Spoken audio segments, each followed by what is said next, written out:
Hello, everyone, and welcome to Snap Take. This is Glazer of Snap Judgments, the official podcast of Marvel Snap Zone, and today we have 5 brand new decks for you, including one deck that got Cassandra Nova on day 1. You heard that right, Cassandra Nova day 1 deck. In addition, we have 2 different decks for Copycat, and then 2 just regular old really great decks that we want to highlight for you. We're still in catch-up mode after vacation, so let's get started by asking you to hit that sub button. If you're willing to, we bring you at least 3 brand new decks every single weekday here on Snap Judgments, and we often bring you so many more. If you're willing to hit that sub button, we will do our best to earn your support with great content every single day, 7 days a week.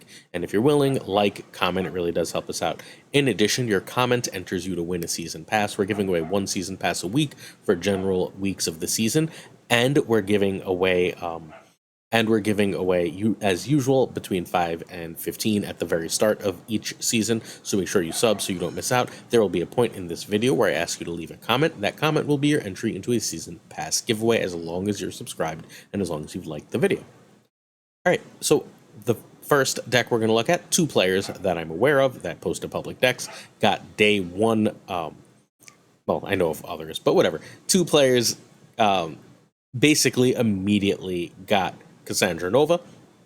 They were Dara and our friend It's Guest Gaming. So we're going to give a shout out to It's Guest Gaming with this very cool Sarah Darkhawk Ajax deck that has a lot of power. This deck does a decent amount of disruption, but what it really does is put a stupid amount of power on the board.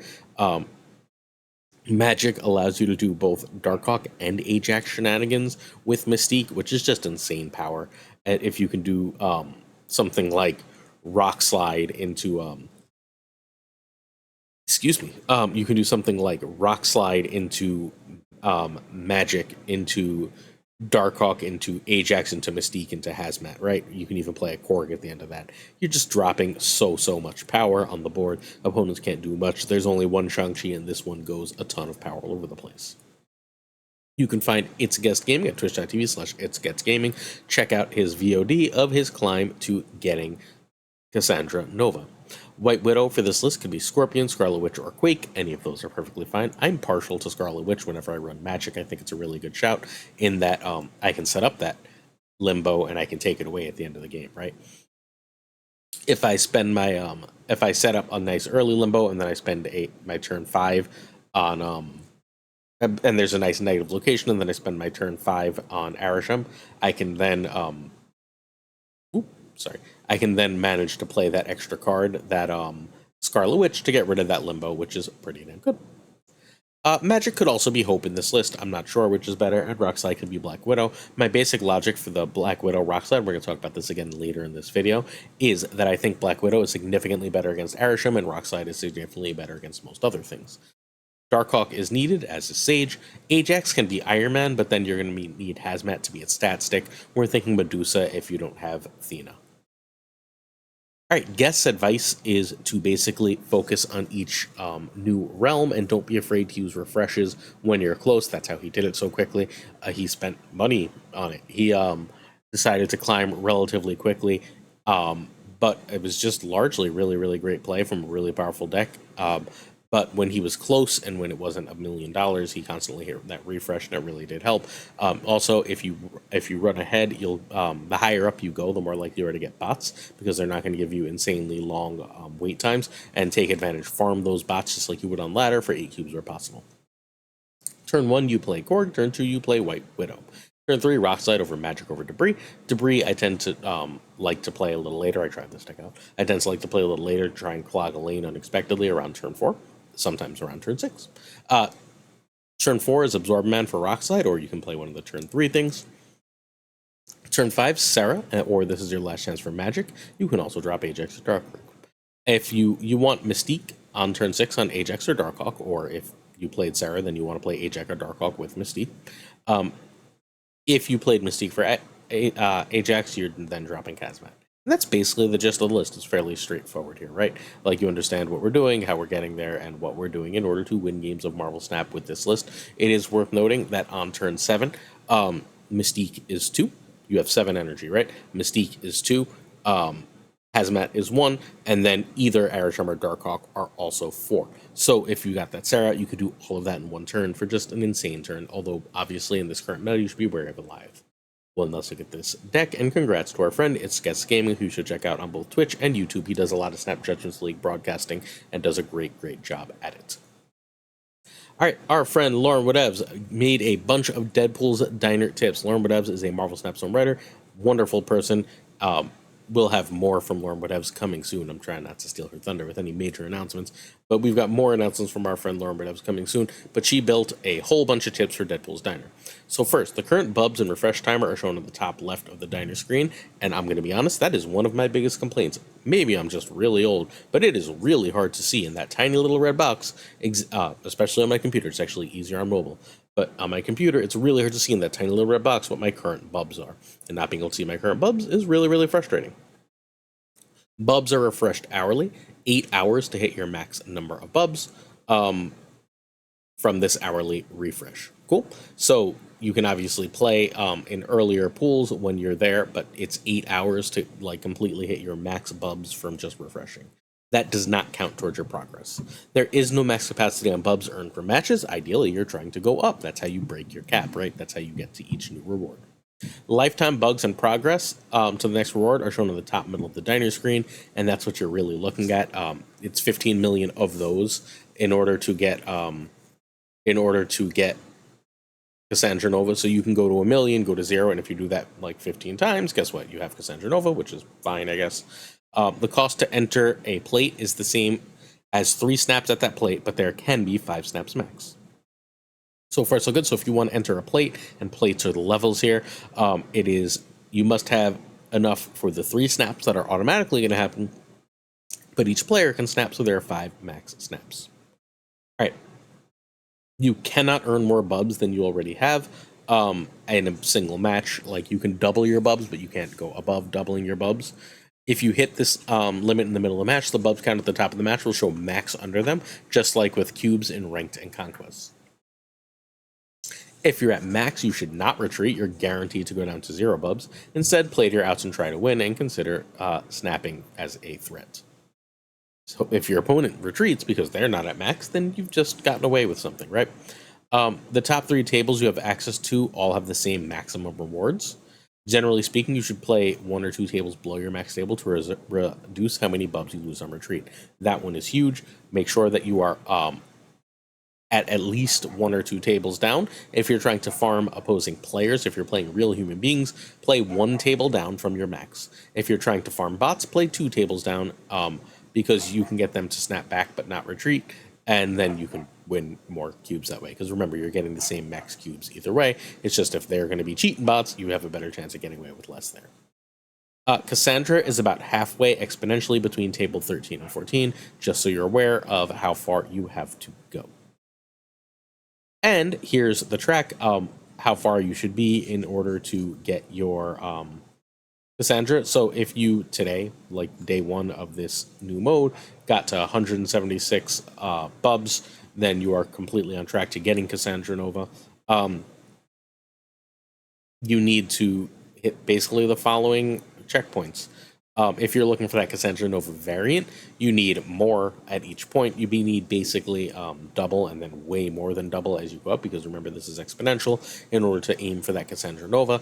Just so everyone is aware where I am personally, I hit 1 million and decided, well, I'm not going to give my opinion on the game mode because it's not positive right now, but I think it's early and I need to get a real feel for it before I share a larger opinion on it. But right now, I'm not especially positive. I'm at 1 million bubs, so I should be able to get Cassandra Nova. Like, I am all the way down on 1 day left. Sorry, 2 days left in my Cassandra on-tack bubs, so I guess I'm probably going to get my Cassandra Nova relatively soon. And I've got, where am I? I'm around, between day, like a week or so for the Cassandra Nova variant. I don't know if I care enough to get the Cassandra Nova variant. I'm going to be honest. We shall see. Time will tell exactly how I feel about that as we go forward. But 500, it just seems like such a grind, and I don't really want to bother. But that's how you get Cassandra Nova. That's what this is. That's what this mode is. Cool. All right, our next deck is Comiz Loki Mill. Comiz was farming somewhere between 60 and 70% win rate at on the Deadpool's Diner with this list. It also sort of dominated on ladder. This is a mill deck, but it's also a Loki deck. You know why it's also a Loki deck on top of a mill deck? Because Arishem exists. And if you have that Arishem, you just want to play Loki and then beat it with its own cards. And if you're not playing against Arishem, well, then mill is extremely strong. Mill was one of the best decks immediately prior to Arishem's existence. So this is a mill Loki deck that says I'm going to make damn sure I hit that Loki. That's why I'm running the blink, because if I play a Gladiator, Copycat, Zemo, whatever, and then I blink it, that is guaranteed to be Loki, which is, you know, pretty insanely good. And then you make sure you have Loki, and Loki gives you a chance to win the game. Basically, all you want to do at that point is go Quinjet Loki against Arishem. Against other decks, you're perfectly fine playing a Loki game plan or a mill game plan. You can find Comiz at twitter.com/Comiz01. So Loki is needed for this list. Blink can be Devil Dino or Mockingbird. It does make the list significantly worse into Arishem. Snowguard can be Maria Hill. That's perfectly fine. US Agent can be Shadow King. Sometimes that's going to be better. Sometimes that's going to be way worse. Jeff can be White Widow or Sentinel. You just want a good 2-drop in Jeff's spot. And the mill package is your non-Loki win condition, so you actually need all of these cards, which I know is annoying. You know what Jeff or US Agent could actually be? They could probably be Grandmaster for yet more mill or Absorb Man. No, you don't want it to be Absorb Man because of the blink thing. So they could be Grandmaster. That's your last change for this deck. Cool. It is time for our question of the day. Our question of the day is, do you dislike Arishem or mill more? So a lot of people I know were particularly unfond of the mill meta. The mill meta never really bothered me. It didn't do a whole lot to most of the decks I played. It was annoying, but it wasn't the end of the world. And a lot of other people are going to have really, really started to hate the Arishem meta. Which of these do you find more obnoxious? Which of the if neither, you can say, hey, I think I'm totally fine with either. What do you find more obnoxious, Arishem or mill? Because this mill deck is going to be one of the best decks in the game if they nerf Arishem. So get yourself ready. All right. Oh, also, before we go forward and talk about the turn by turn, later on this video, I'm going to break down Arishem and why he's so good and what people are missing when they're looking at his stats. So Comiz is the current world champion of Marvel Snap. There was this major tournament that was all the winners of major tournaments. That was the world championship, and Comiz won it. So this is a deck from the world champion. We like to show decks when the world champion shares them with us. So turn 1, Quinjet or Yondu. It depends what game plan you are going for. If you have Loki, if you have Blink, if you know you're going to Loki, Quinjet's better. Getting a Yondu out is often pretty good, though. Those are better than Snowguard. Turn 2, Cable over Jeff. Turn 3, Coulson is more or less equal to Gladiator. It depends. If you've played a Snowguard and a Cable, then Gladiator is better, especially if you're planning on Loking. If not, Coulson is great. Getting Gladiator and Zemo going is very important to winning with this list. Turn 4, ideally you're playing Loki, and then you can do the Gladiator or Zemo thing. I tend to like to play Gladiator before Zemo where possible, because if Gladiator hits a cheap thing, not only does he kill it, but it makes Zemo likely have a better target. Turn 5, if possible, you blink if you want to hit that Loki. If not, then again, you're doing Gladiator Zemo plus a 2-drop, generate cards from Coulson. And then turn 6, you basically, because you have Blink, Loki, and you can Loki on turn 4 or turn 5, or you can basically guarantee yourself a Blink into Loki, you're almost always playing opponent cards on turn 6. And ideally, your opponent has nothing to do. If you're stuck playing your own cards on turn 6, you're hoping for a generated card and Agent Coulson. From Agent Coulson and US Agent. Cool. So it's an agent's end to the game. There's also obviously times when Copycat is extraordinarily powerful. The idea here of Copycat, just for the record, we're never going to put Copycat like Nico in a turn by turn. She's too variable. You play her when it makes sense. But what Copycat really does is it says, if I can mill you down to the last card, and you should have 3 cards left in your deck at the end of a standard Marvel Snap game, which means Baron Zemo, Yondu, Gladiator. Means if I can play all 3 of those, your deck will be empty. You will not draw. However, Copycat also means that that last card, that blank card, is now going to be, if you get one less card and you get a draw, that card is going to be blank dead. And you know what that card is, and your opponent doesn't. It's a snap condition. It's really, really powerful here. All right, if you're interested in seeing gameplay for these decks, please check out the stream team. On the stream team today is Wednesday, so we've got Gaming with Flash X starting at 5 p.m. Eastern, so make sure you check out Flash. Prashaun should have a video out this morning from yesterday's decks, and Parry Manilow will be up tomorrow evening. Next up, we have our friend YoWoody MJ with a Stay Hydrated list. This is the best move Professor X list in the game right now. I'm very confident in saying Woody's got a crazy high win rate with this, something like 70%, and a reasonably small sample, but he plays at the top of Infinite, so any really high win rate deck from him is even more impressive. You can find Woody at twitch.tv/YoWoodyMJ. Nebula and Hydra Bob can be Kitty, Iceman, or Sunspot here. It's really, really hard to replace them in this list. This list is very tight. Widow or Silk can be Medusa. You basically just want stats in that spot, but there's some argument for Quake given that Storm is in the list. Jeff, Gwenpool, and Nocturne are all needed cards. And I'd like to take this opportunity to say happy birthday to Woody. Today as of recording, yesterday as of this going live, it was Woody's birthday. So happy birthday to the current number 2 ranked player in Marvel Snap, YoWoody MJ. Happy birthday, Woody. So turn 1 Nebula is better than Nightcrawler, which is more or less equal to Bob. Turn 2 Widow over Silk, which is more or less equal to Jeff. Turn 3, if you can storm, you want to storm. Storming on Nebula and Widow is really, really strong. Storming away from Nebula or Widow is also reasonably strong sometimes, once they figure out where the hell they want to play. That's better than Nocturne, which is better than Spidey. Turn 4, you can Gwenpool, you can go 3+1. Turn 5, you Gwenpool if you have Professor X. Turn 5, you can Professor X or go 4+1. And then you just play your biggest stuff, move into Storm and Professor X lane to make sure you win them. Captain Marvel is really, really great at that. She takes a lot of the pressure off, especially if she's been hit by Gwenpool, over where you play your stuff. She will take care of that victory for you.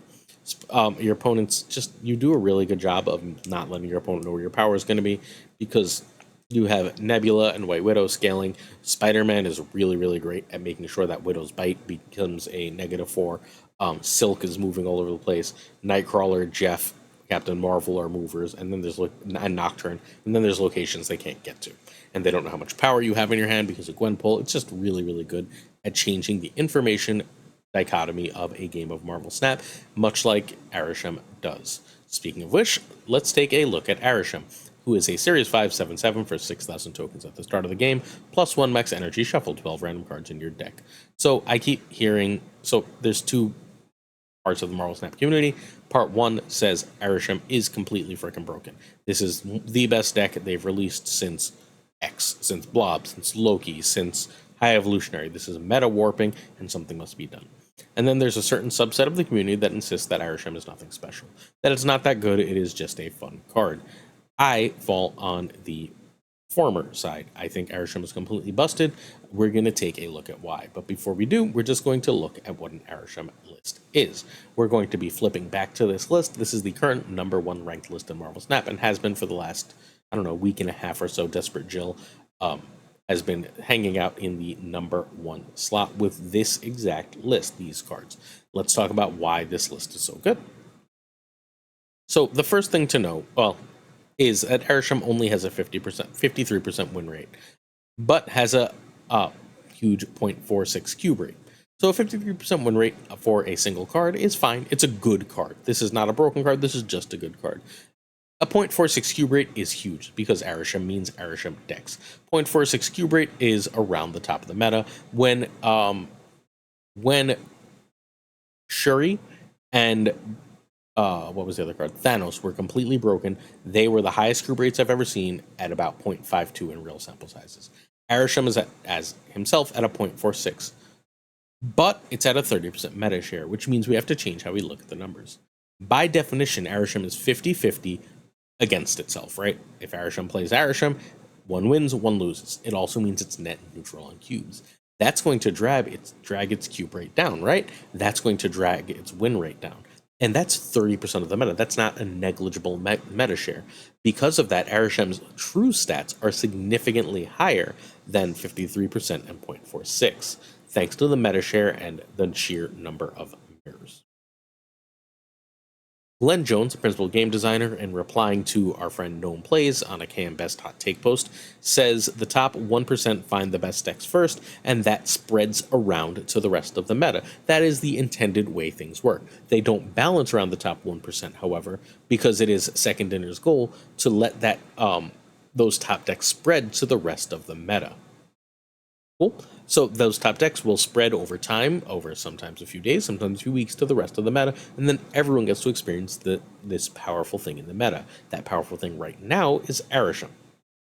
As near as I can tell, and I don't have perfect stats on this, but 6 or 7 of the top 10 players in Marvel Snap right now, in the top 10 on the Infinite Leaderboard, are playing Arishem. So I think that would argue that the top 1% have found the best first. If you go watch a top player, a Woody, a Husky Puppies, a Cam, you're going to see far more Arishem than you will in the thousands, because the top players often spend their time playing the very best decks, which in this case means most of them are playing Arishem. Other things this deck does is it wins a lot based on playing 5s on turn 4. Playing a 5 on turn 4 is one of the most powerful things you can do on Marvel Snap. We know that from Leech, Dr. Octopus, and Professor X. This list, you only have like a 30% chance of seeing Leech or Dr. Octopus on turn 4, but that chance goes up a lot higher, I believe well over 50%, if you have both of them in the deck. So most games, you're getting Leech, Dr. Octopus, or Loki, because now you have 3 cards you're looking to hit early in that way. That's completely wild, right? You have 3 incredibly powerful cards that you can use to win the game in these circumstances. You also obviously have Blob, who's far bigger than he can be in any other deck. You have Eliath, which shuts down a lot of counters like Bounce and other decks. You have what's often a 2 or 3/10 in Mockingbird, and then you can run casual answer cards in Shangan Enchantress. Agent Coulson and Nick Fury add consistency. They say if I didn't see the right cards, if the generated cards are wrong, I'll generate cards along the cost curve that makes sense that I can hit. And Quinjet says, given that you're running Coulson, Loki, and Nick Fury, Quinjet says that more than 50% of my deck is now discounted by 1, in addition to me having 1 more energy. So playing 5s on turn 4 is completely broken. Energy cheat ramp is completely insane. People don't remember it well enough, apparently, but Timestone and Thanos, Psylocke and Thanos was completely insane. There was a point where Corvus Glaive and Helidex was the scourge of the meta. Ramp, when it works, ramp when it's statistically viable, is one of the best things in Marvel Snap, and that's what this does. The only thing that's been as powerful or more powerful than ramp is Loki, and this deck also gets to the Loki thing. But even then, sometimes you can answer all of that. The other problem is this deck will often generate win conditions unpredictably. Things I lost to an Arishem recently for big cube losses include, I lost to a Kyera played at the end of the game. They played a Shang-Chi and a Kyera. Shang-Chi took out my big thing, and then my Shang-Chi failed to take out their blob. I actually lost to 2 Kyeras. Once was an 8, once was a 4. Other ways you lose, I've lost cubes, are they randomly generated, and this happened twice and my head almost exploded. They randomly generated Copycat. I clicked it. It was created by Arishem, but the Arishem stole my Mobius as I was trying to play a Mockingbird Sasquatch deck. I mean, I don't know what to tell you. Like, randomly generated Copycat the day Copycat came out, randomly taking the card that counters my deck. It is a lot of variance. And yes, anyone can put any card into their deck, and people should often run surprise cards. However, the value of shows like this one is that we tell you what people are running. Most people are running decks within variations, within degrees of common decks, right? So you should know what most of the meta are. They might have a surprise card in there that gets you, but that card is within a certain range of things, right? Like if you know Juggernaut is a surprise card, you can plan around Juggernaut. Are you really planning around them going Kyera Shang? Or how about generating, like I watched multiple times. This has happened on streams and in games. I've watched a Shang-Chi get discarded or eaten by a blob, and then the opponent has generated another Shang-Chi by Agent Coulson, and it's just like, well, damn, right? There's no way to fundamentally play around this with any consistency. So it's the most powerful thing in the game, it's the best thing in the game, and despite claims that stats don't prove it, the stats utterly fail to look at context. Arishem is the best card and the best deck in Marvels. Alright, next up we have Shuri Enjoyer Stature Hawk, and I am so happy to see this deck back. I never thought this deck would be back without Zabu, but then they took away Darkhawk from the Zabu package, so I guess it makes some sense. Shuri Enjoyer went back to Stature Hawk. The original version of this, the very, very first version of this, was created by the great Safety Blade. This was the best deck in Marvel Snap. When Zabu was a 2/2 that gave -1 to 4s, Darkhawk was a 4. Originally, Black Bolt was a 5/8. With this, I think Stature was a 5/7. This was the best deck in Marvel Snap. At that point, it basically said, I'm going to be able to spend my last turn going Darkhawk and Shang-Chi or Darkhawk and Enchantress. You can't do that anymore, but the deck still works. I tried it out. This has a high 60% win rate. It's one of the highest win rates on both Marvel Snap Zone and Untapped. So props to Shuri Enjoyer. You can find it at twitter.com/Shuri Enjoyer. Shuri Enjoyer has Rock Slide over Black Widow. The Black Widow version has higher stats, has better stats overall, again, because Arishem's a 30% play rate, and as stated earlier in this video, Arishem really hates Black Widow, but doesn't actually get all that bothered by Rock Slide, unless it has very bad luck.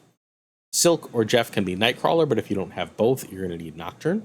If you do have both, Nocturne can be Korg. Nocturne can be Rock Slide, is what I was trying to say, and then you can just run Rock Slide and Widow.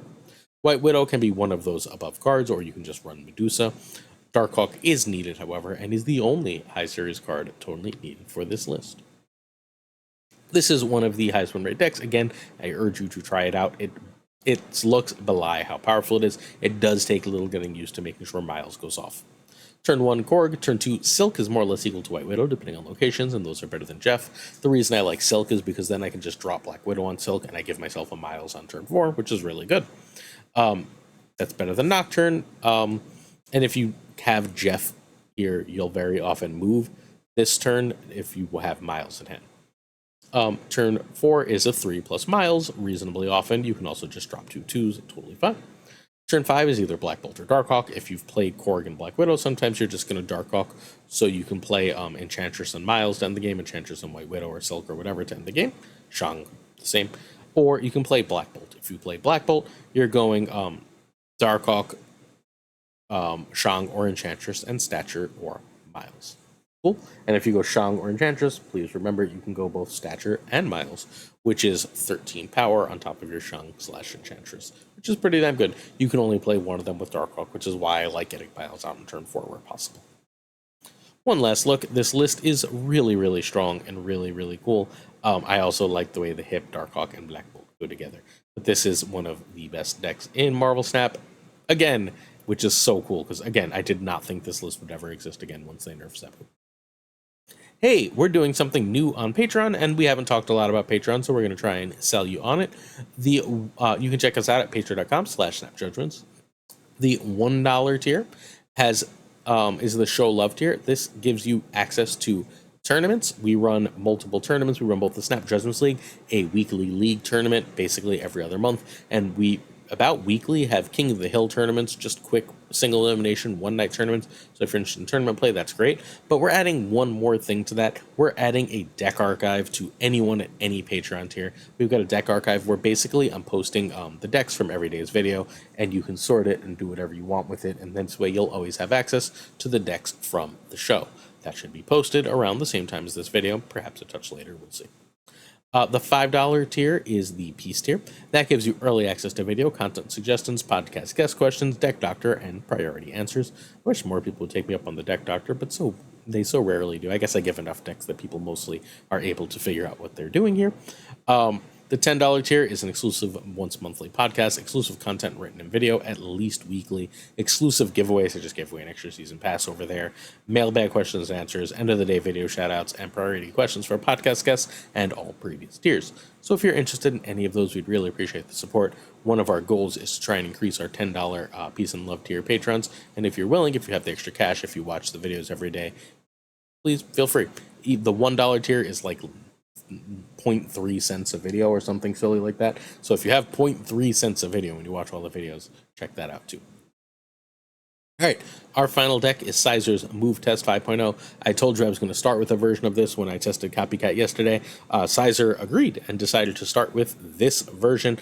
I disagree on exactly one card, and Sizer and I talked about it for quite a while.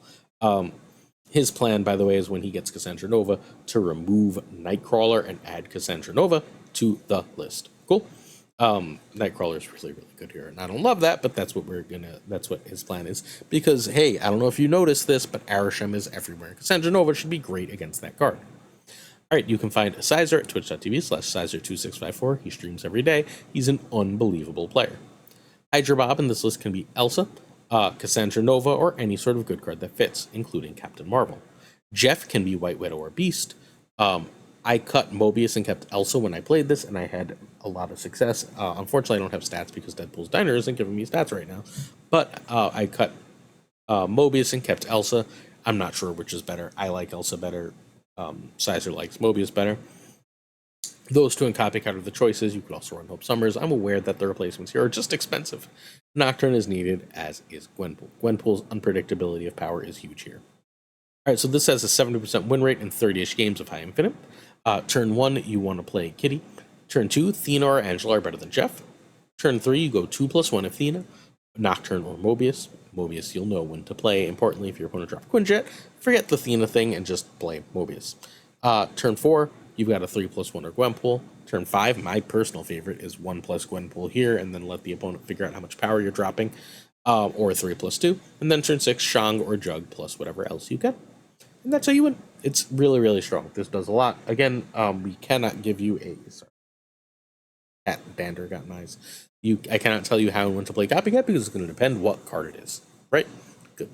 This deck is quite good, and I urge you to check it out if you have access to it, although I recognize that it is a fairly expensive deck. Please, again, note that you will not need Hydra Bob for this list, but you will need Gwenpool and Nocturne if you have interest in playing it. Questions of the day, and then we're out of here. So Fire Troll asks if Move has a package, and yeah, Move definitely has a package. It's probably Ghost Spider, Iron Fist, Dagger, and then sometimes Vulture. That is very likely to be the Move package. You can stick that in decks. We know for a fact that the first three, Iron Fist, Ghost Spider, and Dagger, work as a package because Husky Puppies had them in that clog list. So yes, it is a package. Mike Pliss asks what lower series cards see play with 1 power and suggests that Spider-Man as a 3/6 would see a ton of play, and that is 1000% true. Other cards, Baron Mordo as a 2/4 would be incredible. It's worth remembering before Arishem. Baron Mordo secretly had some of the best stats in the game, just wasn't being played a lot. He's much rougher with Arishem, but otherwise still a great card. Because they can just play it on turn 5 if it's a valuable card, instead of having to wait until turn 6 for it to revert. Captain Marvel as a 4/6 we saw be one of the highest win rate cards in the game. I think Colossus as a 2/4 would be absolutely great, especially given that Namora is a card. Hawkeye with 1 extra power would be as good as Rocket, maybe even better. Mirage as a 2/3 puts it in contention with Cable, that it's a 2/2, puts it below Cable, make it a 2/5 altogether. 3, and we're starting to talk. I think Kraven with any extra power would be great. Negasonic as a 3/3, being a 3/2 really makes it tough. Polaris under the same exact logic as Spider-Man is really great because you just want 1 more power. You want your 3s to have 6, and so many of them have 5s. And then instead of a +1, I think Super Skrull would be way better if it was a 4/1 and thus could be hit by Ravonna Renslayer. I know I'd run in a lot more decks if it had that extra bit of synergy. Claire asks if Second Dinner is done tweaking Thanos and could he be activate. So I think it's time to stop Thanos starting in your hand, and then I think Thanos would kind of be okay. I think Thanos right now is bad. I've got a Thanos deck I want to try. Fazer sent this Thanos list that I thought looked really cool, and I haven't had a chance to try it. I know he had success with it. He said it could even keep with Arishem sometimes. Cassandra Nova is out, so I'm not sure Thanos can exist with Cassandra Nova, because the stones at -1 cost are really, really rough. But I think Thanos is kind of dead and needs some buffs. I don't think Activate is the right answer, though. Caretaker asks if high series cards should be in Conquest so people would play more. No. I don't think forcing people to play a mode that they clearly don't enjoy is the answer. I think Conquest should be weird. It should have like a ban list. It should do all sorts of different things, and that would make the game far more interesting. Clean it up, shorten it, and then do weird things each month where like this card is banned. These cards like have a ban list, have like thematic requirements, stuff like that to make it more fun instead of just trying to bribe people to play it. I think that's part of Second Union's problem here is that for new modes, instead of just making them as fun as possible, they're trying to bribe people with really great rewards. The Marvel Snap core gameplay is fun. Give me reasons and ways to play more. Nuff Poppin asks how decks get into Snap Take, win rate, minimum games, infinite rank, and uniqueness. So all of the above. A really high win rate deck, generally speaking. If it's a totally new deck, I'm looking at 40 games. If it's a sort of known deck, I'm looking at 70 to 100 games before I start to take it seriously as far as win rate. Any win rate above 60 is what I'm looking at. Win rates below 60, if they're unique, will count. Win rates below 60 matter more to me if they're at the top of Infinite than if they're at the bottom of Infinite. I don't look a ton at pre-Infinite decks because they are filled with bots. I do, and it's really annoying to filter out how the bots are affecting things, but I do try and keep an eye on the pre-Infinite meta just to best serve the audience.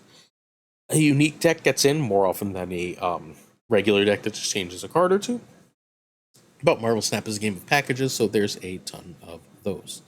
I am more likely to accept a smaller sample size, a less played deck, if the player has a pedigree. We know certain players constantly build meta-breaking decks. We're talking we just saw a bunch in this video, right? Like Comiz, Shuri Enjoyer, Sizer. These are players that are at the top of the Infinite leaderboard and constantly build decks that compete with the best in the game that spread to the rest of the meta. So I don't need the same sample there as I often do elsewhere. People will send me a deck with like 30 games and I'll be like, can you get me to 50 games and tell me the win rate before I decide whether or not to share this? And sometimes they say yes, and sometimes I never hear from them again, which is perfectly fine. So that's how we go about figuring out what decks to feature. I also have a giant list of both Untapped and Twitter links for like 40 Marvel Snap creators and top players that I can scroll through. I have 1,000 Twitter bookmarks. I have multiple documents of decks and where to check for them. I've got lists of every deck that's ever hit Infinite, every deck that's ever been number one on the Infinite list. I've got a bunch of different top 8 tournament deck lists, so I can keep an eye out for that.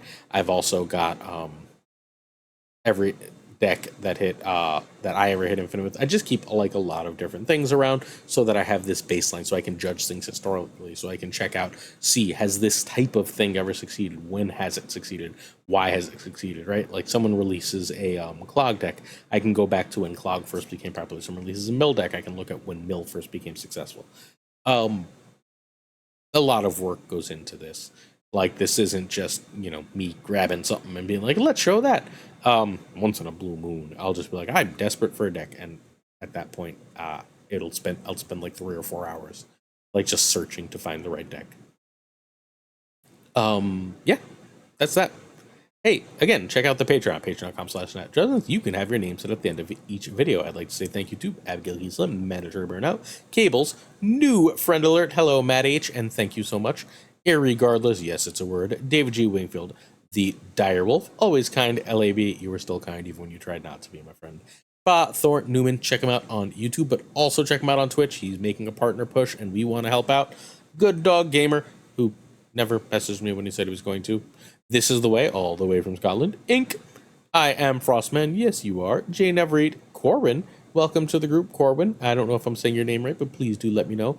Prime Dryan of Prime Mind, Kier Tixley, Koiray, Pyrofros, The Goat Seeker, Denman Falcon, Quid Pro Joe, King of New Marvel Snap Content, Doc D, Fat Nick, Ginger Prime, Philip Rakovich, Areko, Haplo, Kenny Loggins of The Danger Zone, Rob Silverman, The Bizza, Exorus V and Skippy G, Tommy Nyquist, winner of Snow Joe's League Season 1 and sponsor of Season 3, The King of Bros, Brett, Black Dahlia, The Great Kazoo, Jessica Gamble, Ryan Wood, Kev C. Hoda, Luna Chris, Archangel 3K, John Q, Louis Antonez, Mod Supreme Models, who finally had to mod today, Darth Tater, the one and only, Remus Atala, Brian Kaufman, Tristan H. Martin, Jason B, JD McDonald, streaming again, yay JD, The Fuzzy Dunlop, Spectrumix, Matt H. Oh shit, we have 2 Matt H's. DJ Mikey Hijinks, No Frickin' Flex, Hilarious, Mr. Craig Sterry, Seamus, Jonesy, Two Ties, he does in fact have those, Lauren Whatevs, the Pirate King Tuccrr, the Homie Min, and of course Gunny T, where the T stands for. Alright, hopefully you enjoyed today's video. We went a little extra long today because I really wanted to get those Arishem thoughts off my chest. If you want to see a bunch of copycat original decks, please click the link right below me right now. Hit that sub button, check out the Patreon. We appreciate all your support, as we always do here at Snap Judgments. See you tomorrow for another Snap Take. Peace.